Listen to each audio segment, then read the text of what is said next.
Përshëndetje të nderuar shikues, jeni me emisionin Zoom këtu në TVM2. Takimi i liderëve i thirrur nga kryeministri hapi më shumë pikpyetje se sa përgjigje, veçanërisht për rolin e opozitës shqiptare dhe për pozicionimin e BDI-s në rrethanat politike. Nga kritikat e ashpra ndaj qeverisë deri te pjesëmarrja në tryezë dialoguese, BDI po jep sinjale të ndryshme për strategjinë e saj në opozit, cili është qëndrimi i BDI-s për reformat, modelin zgjedhor, zgjedhjet e parakohshme dhe procesin e integrimit evropian. Për këto çështje, por sigurisht edhe për shumë çështje tjera, sonte në studio është e ftuar Arta Bilali Zendeli, nënkryetare njëherët zëllënëse e Bashkimit Demokratik për Integrim. Zonja Bilali, përshëndetje dhe mirë se erdhët në Zoom. Mirëmbrëma, përshëndetje dhe juve, faleminderit për ftesën. Kënaqësia është e jona. Atëherë thash në hyrje që nga një opozit kritikuese, ashpër dhe konfrontuese deri te një palë konstruktive në takimin e liderëve. A po ndryshon qasja e BDI-s apo jo? Tani takimi i liderëve u thirr nga kryeministri Mickovski për të marrë pjesë të gjitha partitë parlamentare, liderët e tyre dhe me koordinatorët e grupeve parlamentare. BDI është fillimisht me njerë pas zgjedhjeve të vitit 2024, ishte partia më e madhe opozitare, komplet edhe në blokun shqiptar edhe në blokun Maqedonës. Pas inxhinjeringu që ndodhi në fronti evropian, ranë 19 vota dhe gradualisht Lidhja Social-Demokrate u shndrua në partinë më të madhe opozitare. Dhe mendoj se nuk do t'i shërbente demokracisë që një parti opozitare, siç është BDI, e strukturuar më së miri në shtet, në kampin politik shqiptar, që tani është në opozit, të mos mirte pjesë në atë tryezë. Sepse opozitarizmi nuk bëhet vetëm me kryenëqësi, po bëhet edhe duke dëgjuar palën tjetër, edhe duke marrë pjesë në proceset.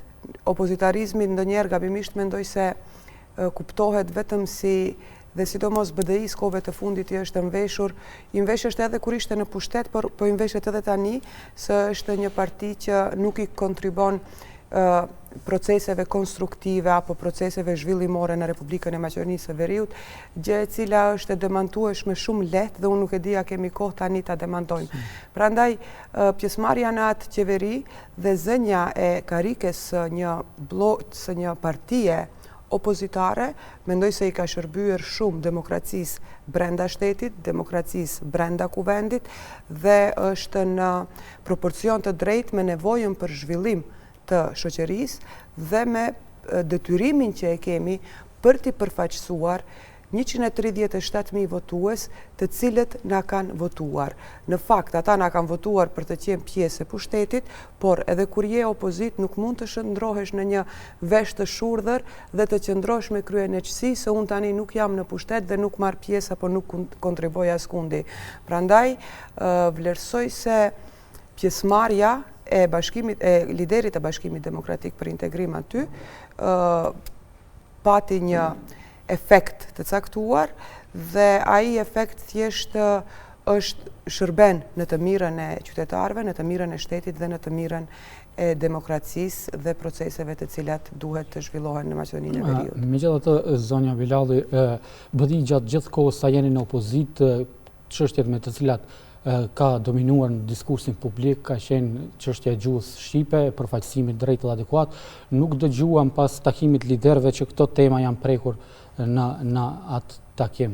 Tani, do me thënë, rendi ditës ka qenë gjendja ekonomike dhe gjendja politike në shtet. Për hir të së vërtetës, ai takim zgjati mbi 3 orë dhe pati në fund nga një deklaratë. Dhe ne nuk jemi të sigurt se nuk mund të jemi të sigurt se këto tema nuk janë prekur, për shkak se nuk kam informacion, por edhe nuk mund të them ta përjashtoj në mënyra prioristike se nuk janë prekur, sepse takimi ka zgjatur më shumë se 3 orë, ndërsa deklaratat e gjithë liderëve pastaj ishin disa minutëshe, që nënkupton se ata nuk arrin që për një takim mbi 180 minuta të adresojnë për 2-3 minuta sa i patën ato do me thënë paraqitjet apo presat që i mbajtën pas asaj. Kështu që unë vazhdoj të mendoj se temat më të rëndësishme duhet të fliten në tryezë dhe nuk është e drejtë në mënyrë a prioristike të përjashtojmë se çka nuk është biseduar aty, kur nuk kemi qenë prezent apo kur një gjë e tillë nuk është publike për opinionin. Zoti Ahmeti pas takimit paralajmëroi një takim me kryeministrin Kristian Mickoski. Kur do të ndodhë një takim i tillë dhe çfarë do të bisedohet? Tani normalisht se një takim i tillë pritet të ndodhë, për timingun apo për kohën nuk jam në gjendje të jap, po besoj se jo ditëve në vijim, po në periudhën në vijim do të jetë më e qartë dhe aty do të bisedohet për çështjet e cilat kanë rëndësi për shtetin dhe çështja kryesore me të cilën ne tani avokojmë në një farë mënyrë apo mbrojmë të drejtat e shqiptarëve është nevoja për badenter në gjykatën kushtetuese, sepse e pam vitin e kaluar më shumë se një vit ka, se në çfarë pozite na solli gjykata kushtetuese dhe për fat të keq akoma ajo çështje nuk ka marrë fund, nuk ka një vendim nga gjykata kushtetuese për zbatimin për kushtetueshmërinë e ligjit për zbatimin e gjuhëve dhe zgjedhja e qeverisë me badenter, gjë e cila nëse e shikojmë nga një këndvështrim në raport me marrëveshjen e Ohrit, del se në një farë mënyrë edhe buron nga marrëveshja e Ohrit.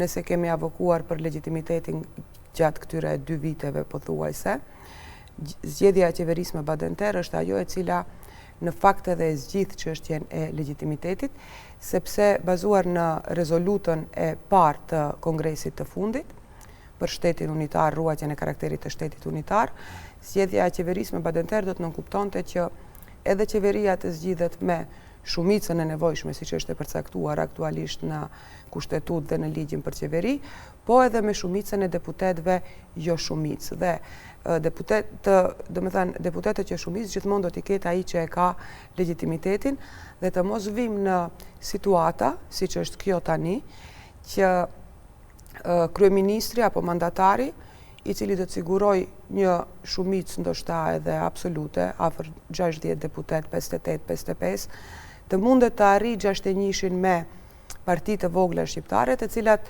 jo se nuk i përfaqësojnë shqiptarët, larg asaj se nuk i përfaqësojnë shqiptarët, por duke qenë në qeveri si rezultat i vullnetit të kryeministrit, po na lejnë një shije se nuk janë në gjendje asgjë të adresojnë në lidhje me atë që e kanë marrë si barë apo që e kanë pasur si premtim gjatë fushatës parazgjedhore të tyre. Do të bisedojmë në vazhdim lidhje me badenterin edhe në qeveria në gjykatë kushtetuese, po të mbetemi te takimi i zotit Ahmeti me zotin Mickoski. Pse është nevoja për një takim të veçmas të tet-a-tet mes Ahmetit dhe Mickoskit? Kundërshtarët tuaj politik këtë kanë interpretuar si lutje të zotit Ahmeti për të futur në qeveri. Jo, ata mund ta interpretojnë, domethënë interpretimi është i lirë dhe ne nuk mund të ndërhyjmë në atë se si do ta interpretojmë, po siç duket kanë mbetur disa tema të cilat meritojnë vëmendje, të cilat janë të inicuara ose të prekura kushtimisht gjatë takimit të liderëve dhe për të cilat do duhet definitivisht të flasin partia më e madhe në pushtet maqedonase dhe partia më e madhe shqiptare që është në opozitë. Përmendet qeverinë me badenter, është një kërkesë e BDI-s, ne e dim që nga Kongresi 5 i partisë suaj ishte një nga rezolutat të cilat i miratuat, por eksponent të vlenit, por edhe njohës të ndryshëm të çështjeve politike kanë theksuar se kjo do t'i dëmtonte shqiptarët për shkak se pastaj për qeverinë do të vendosnin komunitetet tjera jo shumicë. Ne e dim që ka deputet të Rom, Turq, Vllek, Bosnjak. Si e interpreton ju këtë? Është normale nga vleni një reagim i këtillë të vi, për shkak se ata janë po është njëkohësisht edhe ironike, sepse ata janë dakord që për përfaqësimin e shqiptarëve të vendos një VMRO DPMNE, ndërsa që ka 58 deputet dhe që automatikisht ua zbe peshën politike, ndërsa qenë kanë të shqetësuar se do të vim në situatë që të vendosin 1, 2 apo 3 deputet të komuniteteve tjera. Mendoj se nuk ka nevojë për shumë koment, për shkak se puna e tyre ka treguar se ata janë në gjendje të hyjnë edhe si humbës në qeveri, edhe me mëshirën apo me dëshirën e VMRO-DPMNE-s apo ati që ka marrë besimin e elektoratit Macedonas, pa marrë parasysh se ata në zgjedhjet e 8 majt nuk e morën vetë besimin e qytetarëve shqiptar, prandaj është ironike të mos them edhe cinike një reagim i këtill nga koalicioni Vlen. Po në lidhje me ligjin për kundërvajtje kuptohet që ka të bëjë me Safe City-n apo qytetin e sigurt, a do të jepni përkrahje për këtë ligj për shkak se kjo temë po komentohet vazhdimisht ditëve të fundit dhe ende nuk kemi një qendrim të qartë? Shifni, në lidhje me Safe City apo ligjin për kundërvajtje, janë akoma disa çështje të hapura dhe koordinatoria e grupit tonë parlamentar, zonja Rina Ajdari, është në bisedime dhe në koordinime të vazhdueshme në kuvend dhe është duke bërë një punë të shkëlqyer në këtë drejtim. Tani, ligji për kundërvajtje apo Safe City siguron një rend në komunikacionin rrugor dhe siguron një ndëshkueshmëri të atyre që nuk i respektojnë rregullat. Dhe unë edhe me profesion jam juriste dhe jam juriste sepse më pëlqen respektimi i rregullave. Do të ishte kundër natyrës time të jem kundër respektimit të rregullave apo vënjes në një sistem të njëjtë, të barabartë, të gjithë atyre që i shkelin rregullat dhe mbrojtjes së lirive dhe të drejtave të njerëzit. Megjithatë, në këtë ligj, një ndër pikat kryesore të cilat mendoj se duhet që të unifikohet apo të arrihet në një dakordancë nga palët e përfshira, është që ligji të gjejë zbatim në krejt teritorin e shtetit.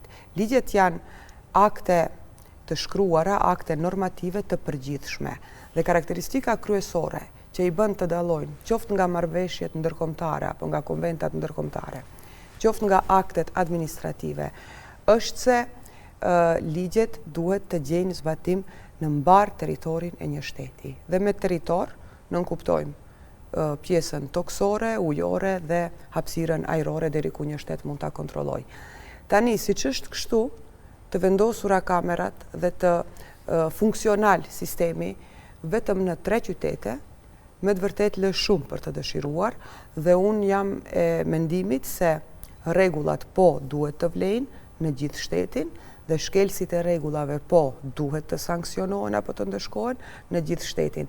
Gjithçka tjetër jashtë kësaj e shndron ligjin në një, mund të them, në një urdhëresë administrative, sepse urdhëresat administrative kanë efekt mund të kenë efekt për shembull për një territor të caktuar, për një pjesë të caktuar të popullsisë, ndërsa ligjet janë akte të përgjithshme që duhet të vlejnë për të gjithë dhe brenda krejt territorit të shtetit. Po tha se jeni në koordinim edhe me parti tjera, kuptohet kjo çështje duhet të ketë pajtueshmëri nga më shumë parti politike, cili është mendimi i tyre në lidhje me kërkesat e juaja sa i përket këtij ligji?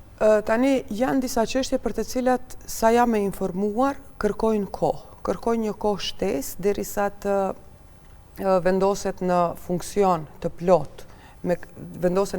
plot, mekanizmat për zbatimin e ligjit në praktik. Sepse gjithmonë në sistemin juridik janë disa ligje të cilat kërkojnë një periudhë më të gjatë kohore nga momenti i miratimit deri në momentin e hyrjes në fuqi dhe fillimit të zbatimit të atij ligji.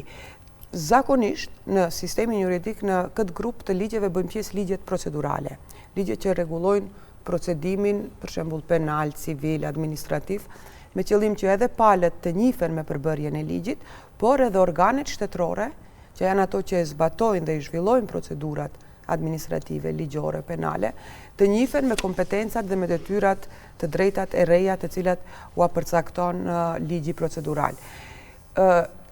Sa jam e informuar, ka disa aspekte të këtij ligji për të cilat kërkohet një kohë shtesë dhe mendoj se aty është edhe ndoshta edhe ajo pika kryesore për të cilën janë duke negociuar. Sa ajo koha shtesë ndonjëherë mund të na çojë në një afat të pacaktuar, ndonjëherë mund të jetë një kohë e premtuar e cila do të realizohet.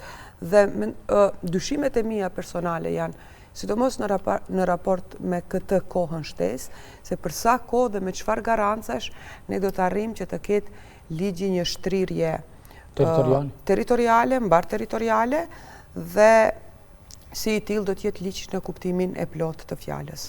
Mirë, do të flasim edhe për çështje tjera. Qeveria teknike është një çështje që është diskutuar shumë së fundmi. A e mbështesni heqjen e qeverisë teknike, cili është vlerësimi i Bashkimit Demokratik për Integrim? Tash, për këtë çështje në mënyrë, domethënë shprehimore si Bashkim Demokratik për Integrim nuk është se kemi biseduar deri tash kush e di sa. Megjithatë, një mendim parimor është se qeveria teknike duhet të mbetet. Duhet të mbetet për shkak se kemi një parti e cila përveç se i fitoi bindshëm zgjedhjet parlamentare, fitoi bindshëm edhe zgjedhjet presidenciale dhe po ashtu është një fitues absolut edhe në zgjedhjet lokale, VMRO DPMNE-ja. Dhe duke pas parasysh, domethënë mënyrën apo përvojat që i kemi nga e kaluara, unë ndaj bindjen se qeveria teknike duhet të mbetet edhe për organizimin e zgjedhjeve të ardhshme parlamentare dhe jam pothuajse e sigurt se ky do të jetë edhe qëndrimi i Bashkimit Demokratik për Integrim. Mirë, kur përmendet qeveria teknike, gjithmonë asocion të qytetarët për zgjedhjet parakohshme parlamentare.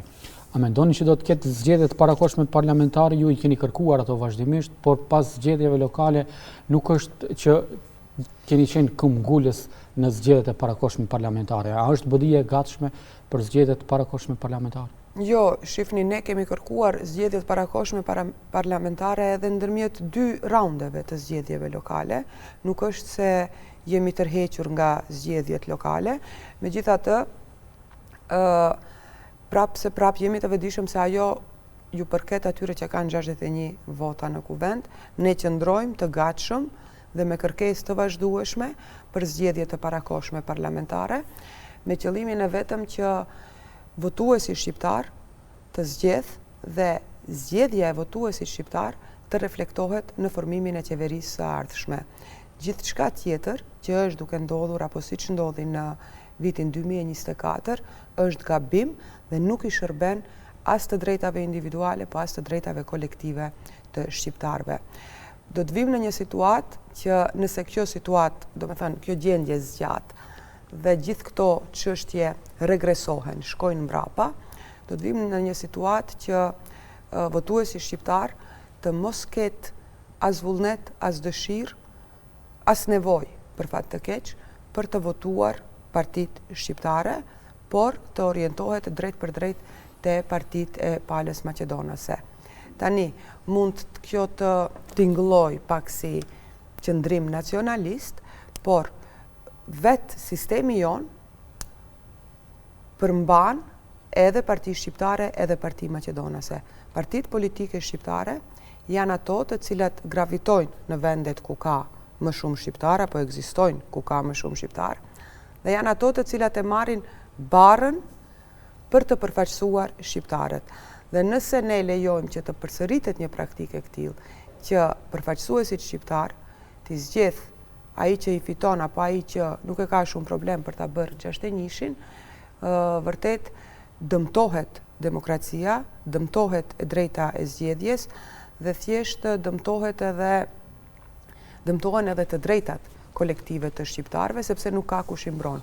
Po e shohim çdo ditë se nuk ka kush i mbron. Në rasti i djeshëm për shembull në Dibër dhe një paraqitje që kishte një eksponent i Vlenit se nuk kam pasur kuadër, mua në vetdije ma dërgon ligjin për përfaqësim të drejtë dhe adekuat dhe jam e bindur se çështu si u munduan mbrëm në një studio televizive të mbrojnë dhe të arsytojnë se nuk ka pasur kuadër adekuat, ashtu do të vazhdoj pas nëse miratohet ligji për zbatim për përfaqësim të drejtë dhe adekuat, sepse nuk është e vërtet dhe nuk mban as pak se për pozita udhëheqëse në Dibër, në Struk, ne nuk kemi kuadro të Ju nuk do ta mbështesni projekt ligjin për përfaqësim të drejtë dhe adekuat? Mendoj se jo. Ashtu siç e kam lexuar unë një nga variantet e fundit, mendoj se ka qenë para se të shkojë në Komisionin e Venecias. Jo pajtueshmëritë juaja në lidhje me këtë ligj. Domethënë ai ligj flet për meritokraci, veç emrin e ka ligj për përfaqësim të drejtë dhe adekuat. Ne nuk jemi kundër meritokracisë, sepse ne edhe përmes mekanizmit të balanserit nuk kemi dërguar në spitalin klinik në Shkup veterinar, kemi dërguar mjek. Po kur nuk ka qenë marrëveshja e Ohorit dhe balansuesi, s'kemi mundur të dërgojmë as mjekët më të mirë, me specializimet më të sofistikuara, dhe numri ka qenë mjerues në institucione shtetërore, përfshirë këtu edhe spitalin e Mora, apo klinikën në fakt në Nateres në Shkup. Ne nuk jemi kundër meritokracisë, por nuk jemi që gjithçka të manipulohet dhe të mvishet me atë petkun e kompetencës dhe profesionalizmit dhe ku ta di unë çfarë, kurse prodhimi i krejt asaj të jetë që të dalë një ministër apo një zëvendësministër shqiptar edhe të thotë se po nuk ishim ne kuadro. Nuk është e vërtetë se nuk ka kuadro, por është e vërtetë se nuk ka vullnet për t'i avansuar ato kuadro, apo nuk ka vullnet për t'i vlerësuar si që duhet. Dhe ligji për përfaqësim të drejtë dhe adekuat, po e them edhe një herë, do t'jetë tamam ajo që e dëgjuam mbrëm, se nuk ka kuadro këtu, nuk ka kuadro aty, nuk ka kuadro andej, nuk ka kuadro këndej, që gradualisht të vim në situatën e para 2002-shit, respektivisht para 2001-shit, para marrëveshjes paqësore të Ohorit.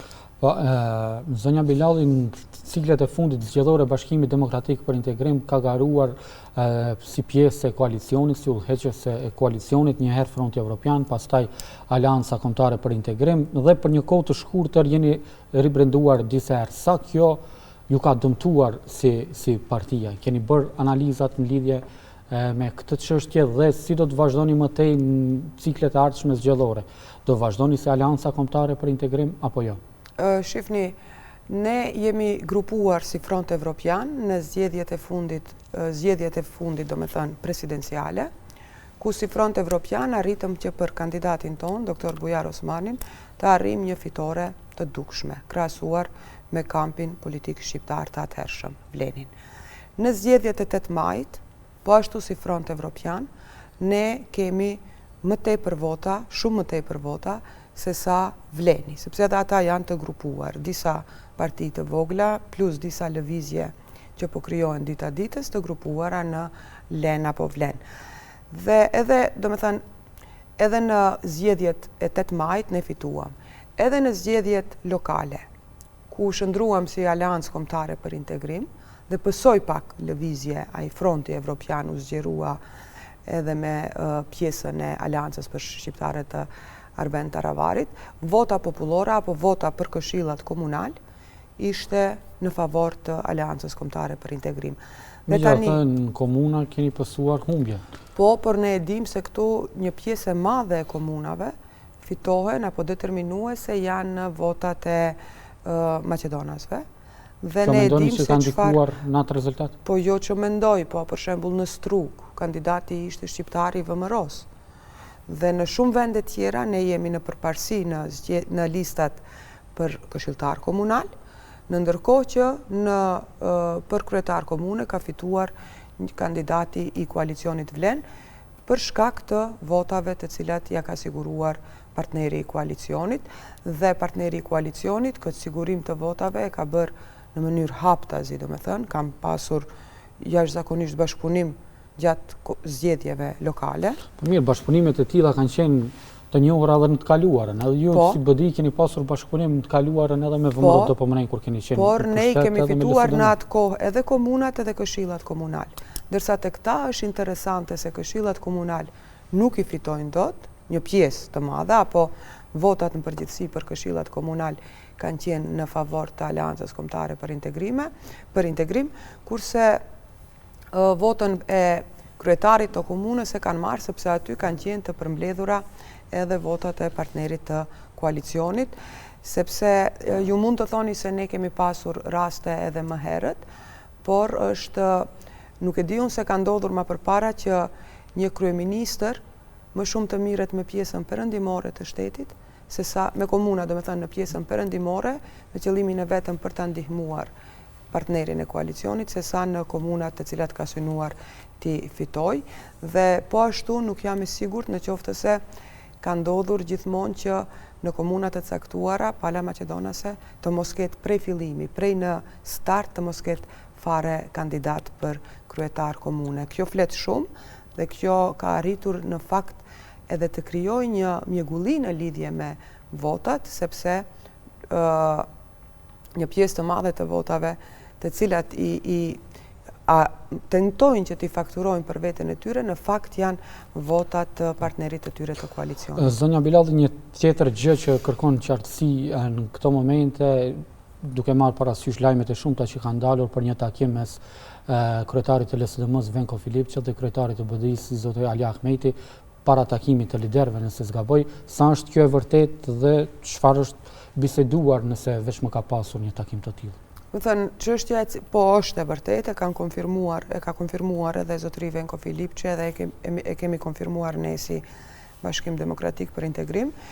Fokusi kryesor në këtë takim ka qenë procesi eurointegrues dhe është mbajtur një ditë para se të mbahet takimi i liderëve. A ka kërkuar Filipçi krijimin e një fronti të përbashkët opozitar të cilët kanë në agjendë integrimin në Bashkimin Evropian? Nuk mund t'ua them një gjë të tillë.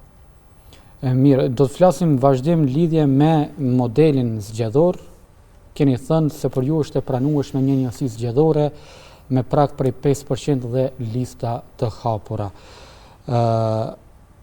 A nuk mendoni se në këtë mënyrë do të pësojnë shqiptarët kur e dim se Partia Maqedonase kanë shtrirje në gjithë territorin e vendit dhe zakonisht grumbullojnë më shumë vota? Shifni, kjo çështja e një njësie zgjedhore me lista të hapura dhe me prag zgjedhor, normalisht se ka disa përparësi, po ka edhe disa mangësi. Mendimi im personal është se modeli aktual, si që kemi me 6 njësi zgjedhore, e reflekton mirë vullnetin politik.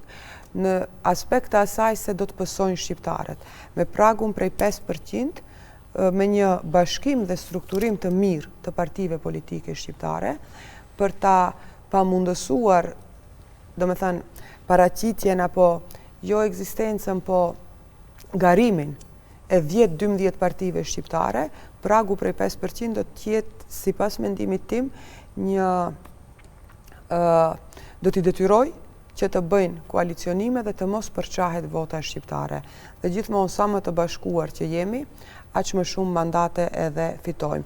Qoftë në frontin evropian apo në Aleancën Kombëtare për Integrim, qoftë edhe koalicioni Vlen, të cilët janë disa parti me ka 2-3 deputet, po të ishin të përçarë dhe të ndarë, nuk do t'i kishin as ata 2-3 deputet. Megjithatë, mendoj se mbetet për t'u diskutuar dhe nuk është ky një vendim përfundimtar apo një çështje e kryer. Mbetet për t'u diskutuar. Këtë e them për shkak se zoti Ahmeti tha se do jep përkrahje për modelin me një njësi zgjedhore, me prag prej 5% dhe listat të hapura, por në vitin 2015, nëse më lejoni shkurt, një analizë e publikuar e BDI-s thot, po të fitoj, një njësi zgjedhore pa favorshme për shqiptarët. Në këtë analizë thuhet nëse zgjedhjet do ishin zhvilluar me një njësi zgjedhore, atëherë në vitin 2006 dhe 2008 shqiptarët do të humbnin nga 3 deputet dhe në zgjedhjet e fundit të vitit 2014 do ta humbnin 1 deputet.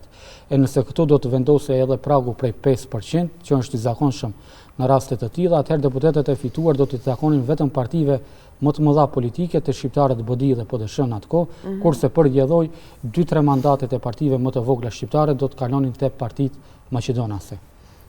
Partit më të vogla thash, do me thonë ky pragu prej 5% do ta bëjë një imperativ të kohës që të bashkëpunojnë partit shqiptare dhe të realizojnë procesin zgjedhor apo të marrin pjesë në zgjedhje më shumë si koalicione se sa si parti të vogla.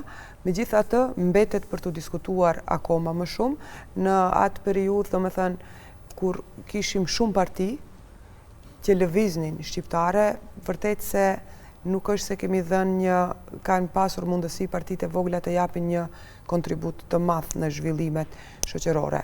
Në qoftë se jemi të bashkuar, gjithmonë jemi më të fortë.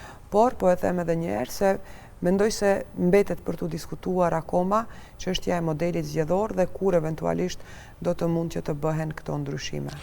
Si e shihni propozimin e Vlenit në takimin e liderëve që ka të bëjë me diasporën, që të kenë mundësi diaspora më shumë mundësi për të votuar në zgjedhjet këtu në Maqedoninë të Veriut? Shifni, edhe kjo është ironike. Me thënë një reagim ironik i tyre, një lloj si më herët që e thash të mos përsëritem, sepse Vleni më së pakti mendoj se ka kredibilitet të flet për diasporën, për shkak se me vendim të qeverisë, jo me ligj, me vendim të qeverisë, duke qenë pjesë e qeverisë, duke trumbetuar se po i mbrojnë shqiptarët, duke trumbetuar se shqiptarët duhet të rinë rahat, duke trumbetuar se askush nuk i prek të drejtat e shqiptarëve, bën që numri i këshilltarëve në komuna të caktuara kryesisht shqiptare të zvoglohet si rezultat i vendimit të qeverisë, me të cilin qeveria i llogariti, do me thënë, shqiptarët në disa vende si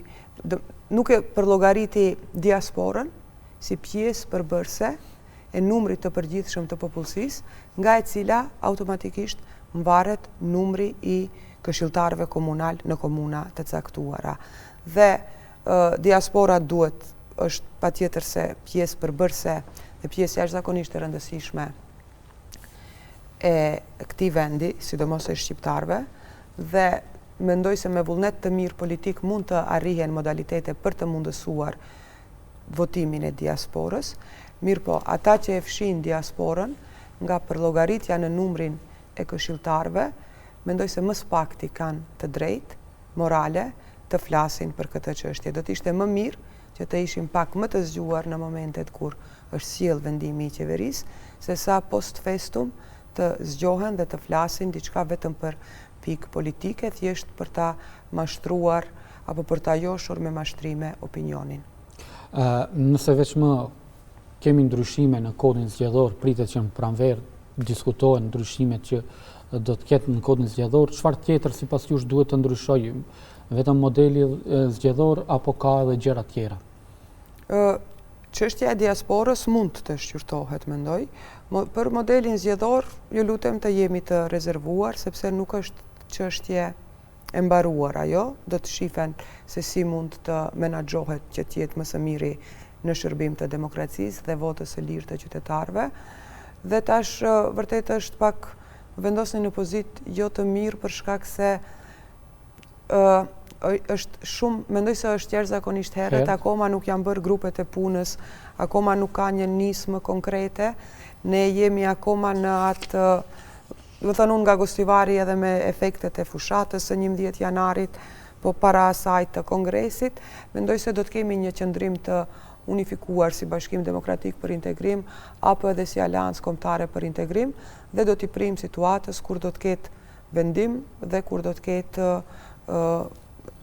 funksionim real të atyre grupeve punuese për ndryshimin e kodit zgjedhor, e cila është çështje që merr një kohë të caktuar. Ndryshimet në kodin zgjedhor nuk është se bëhen brenda natës apo brenda ditës, në qoftë se duam t'i bëjmë në mënyrë të detajuar dhe në mënyrë të themeltë.